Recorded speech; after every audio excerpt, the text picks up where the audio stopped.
دھیرے دھیرے بھلا دیا. پہلے تو کچھ پیسے بھیجتا تھا، وہ بھی ختم ہو گیا. اب اس کے بعد حج کا موسم آیا، اس نے حج کیا. حج جب کیا تو طواف زیارہ کے لیے جب آیا اور آخری طواف کیا تو اس کے کانوں میں ایک آواز پڑی کہ تیرا حج مردود ہے، ہمارے ہاں قبول نہیں. اب یہ پریشان ہے، یا اللہ میں اتنا کیا اور میرا حج مقبول نہیں ہوا. 1 سال یہی ہوا. دوسرے سال پھر اس نے حج کیا. دوسرے سال پھر اس کے کان میں آواز پڑی تیرا حج مردود ہے، ہمارے پاس قبول نہیں ہوا. 12 سال تک یہی ہوتا رہا. اب یہ تڑپ گیا، بہت بلبلا کے رونے لگا. وہیں ایک بزرگ کو پکڑا اور کہا حضرت 12 برس ہو گئے حج کرتے ہوئے اور یہ آواز سنتے ہوئے، میں کیا کروں، میرے سمجھ میں نہیں آ رہا. تو وہ اللہ والوں کو اللہ پاک فراست دیتے ہیں. اسی لیے کہا اتقوا بفراست المومن فإنه ينظر بنور اللہ، کہ مومن کی فراست سے چوکنا رہو. اور اس لیے کہ اللہ والے وہ ہوتے ہیں جو اللہ کے نور سے دیکھتے ہیں تو ان کی بصیرت تیز ہوتی. انہوں نے کچھ حال احوال پوچھے، پھر کہا کہ کیا تمہارے ماں باپ ہیں؟ کہا ہاں ماں باپ ہیں. کہا کہ ان سے ملاقات ہوئی، کتنا عرصہ ہو گیا؟ اب اس نے سارا دکھڑا بیان کیا اور کہا 12 برس ہو گئے. اس بزرگ نے کہا جب تک تم اپنے ماں باپ کو راضی نہیں کرو گے تمہارا کوئی عمل اللہ کی بارگاہ میں مقبول نہیں ہوگا. اب اسے غیرت آئی.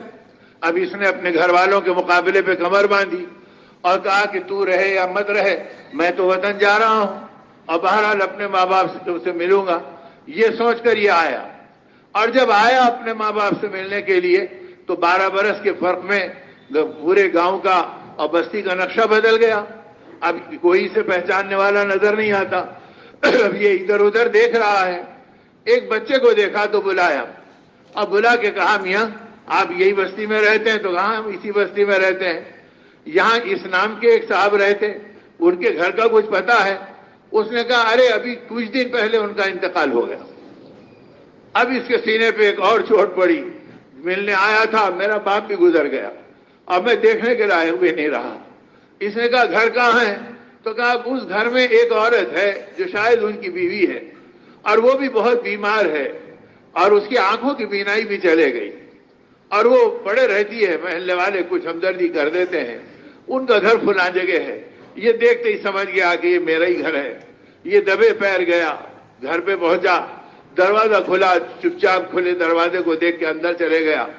جا کے جب اس نے آواز لگائی السلام علیکم تو ماں تھی. ماں کی مامتا نے پہلے ہی آواز میں اپنے بیٹے کو پہچان لیا اور کہا ارے میرے بیٹے تو آ گیا، ارے میرے بیٹے تو آ گیا، میرے دل کا سکون پورا ہو گیا، میری دعا پوری ہو گئی. اب یہ تڑپ رہا ہے.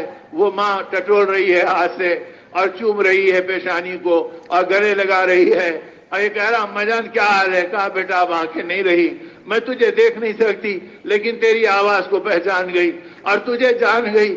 اب یہ ہے کہ تڑپ رہا ہے اور ماں کی تڑپن اپنی جگہ ماں کی مامتا کی ہے. ماں نے کہا بتاؤ تمہارا کیا حال ہے، کیسے ہے؟ کہا نہیں بس میں آیا ہوں. تو کہا بس بیٹا اللہ نے میری دعا قبول کر لی. فرمایا اما جان کیا کہہ رہے ہو؟ کہا بیٹا تمہارے باپ گزر گئے اور میں رات دن یہ دعا کر رہی تھی اے اللہ تو میرے بیٹے کو بھیج دے. اب میرا شوہر بھی گزر گیا، کوئی محرم نہیں رہا، کل میری موت واقع ہوگی تو قبر میں مجھے کون اتارے گا؟ میں اللہ سے یہ دعا مانگ رہی تھی، اللہ نے میری دعا قبول کر کے تجھے بھیج دیا. اب یہ تڑپ گیا، ماں کے کبھی پیروں سے چمٹتا، کبھی بالوں سے لپٹتا، کبھی آہیں بھرتا اور کہتا اما جان مجھے معاف کر دے. اور ماں بیچاری سسک کے کہتی بیٹا بس تو دنیا میں بھی اچھا رہے، تو آخرت میں بھی اچھا رہے، میں نے تو تجھے معاف کر دیا، میں تیری خوشی کے لیے اپنا سب کچھ لٹایا ہے. اب اس حالت کے اندر یہ تڑپتا رہا. اللہ کی کرنی ہے کہ 1 دن 1.5 دن نہیں گزرا کہ وہ ماں کا انتقال ہو گیا. اس نے ماں کے نہلانے کا انتظام کرایا، قبر میں اپنے ہاتھوں سے اتارا اور پھر سارے کام کیے. اس کے بعد پہنچا اور پھر حج آیا 13واں حج. اور جب یہ حج کیا تو اس کے کان میں آواز آئی اب تیرا حج قبول ہوا. تو میرے دوستوں ماں کیا ہے اور باپ کیا ہے اور اس نعمتوں کی قدر کیا ہے، یہ تو نبی رحمت صلی اللہ علیہ وسلم نے بتایا. اور اللہ پاک نے قرآن پاک میں اپنے نام کے ساتھ ہمارے ماں باپ کا تذکرہ کیا. وَقَضَىٰ رَبُّكَ أَلَّا تَعْبُدُوا إِلَّا إِيَّاهُ وَبِالْوَالِدَيْنِ إِحْسَانًا. جہاں یہ کہہ رہے ہیں کہ اللہ کی عبادت کرو، وہاں کہہ رہے ہیں کہ اپنے والدین کے احسان کو بھی پہچانو اور ان کے ساتھ بھی معاملہ صحیح کرو.